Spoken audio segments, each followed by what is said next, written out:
Thomas and Timothy. The engines sat in the sheds one morning as their crews walked around them, preparing them for the day's work. To pass the time, Gordon, as usual, was boasting about himself to the others. My brothers and I were all powerful express engines, he glowed, always ready to fly down the main line with our passengers. The other engines rolled their eyes, but Thomas was intrigued. Do you have brothers, Gordon? Oh, yes. I have many cousins, too. They're all big and important like me. I have brothers, too, Thomas said slowly. Oh, really? Said Gordon. You always seem one of a kind to me. Always so annoying. It was shush to the big engine. Go on, Thomas. Edward smiled. Well, I had 9 to be exact, but they're all gone now. What happened to them? Asked Edward. Retired or put out of service? I'm afraid that most of them have been scrapped by now. Oh my! Exclaimed Henry. We are sorry, Thomas. We didn't know. I have brothers sent for scrap. Sorry, let me start that again. We all have brothers sent for scrap, Edward added.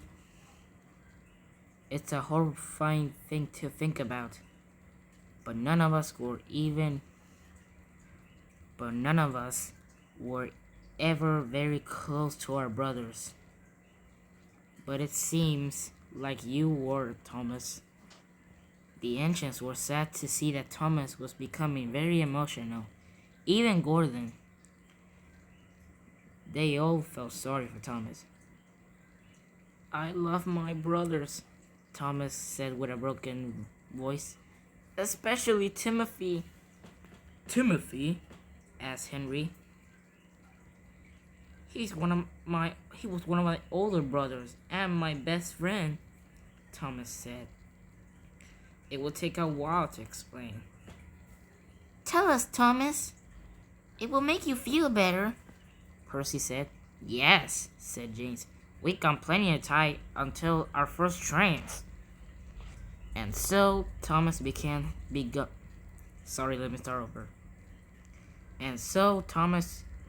his story. My brothers and I were built many years ago near the Sole coast of England. Timothy was the first built, and I was in the middle. So, let me start over. Timothy was the first built, and I was in the middle. The 10 of us were all very close, working in an... Sorry, I keep messing up. The 10 of us...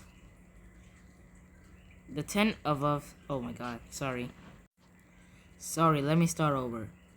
The 10 of us were all very close, working in and out around the marshalling yards and docks. Timothy, being the oldest, looked after all of us, and was something of a father figure, especially to me, being one of the youngest. That's wonderful, Thomas, Edward remarked. The others agreed. Yes, Timothy was one of my wonderful brothers.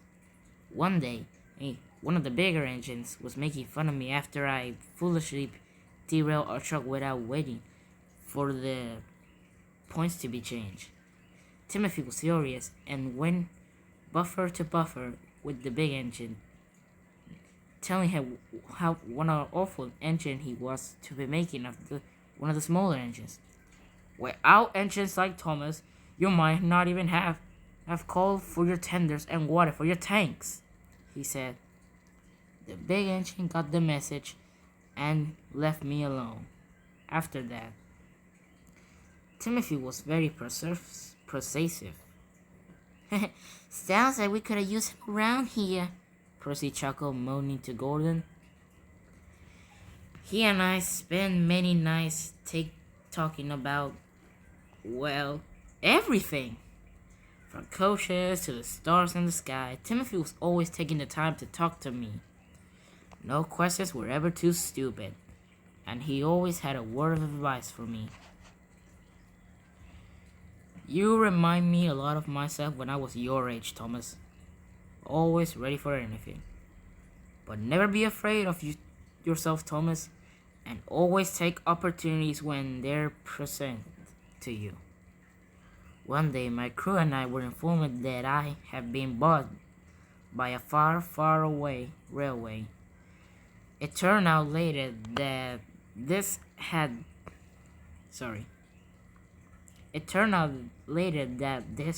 been from Sir Topham Hatt.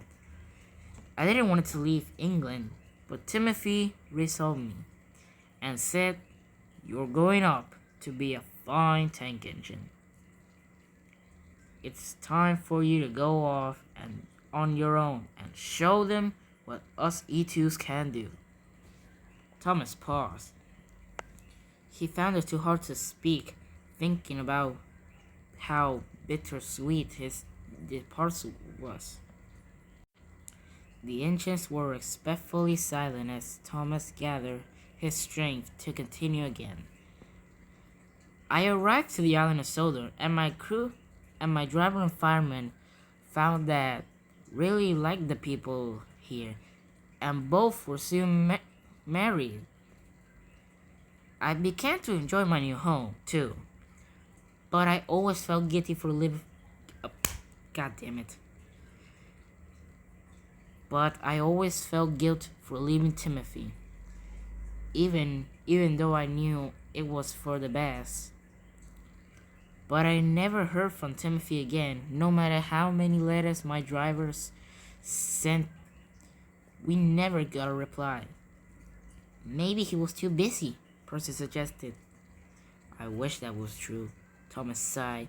One day we did get a letter, but it wasn't from Timothy. It was from one of my older brothers.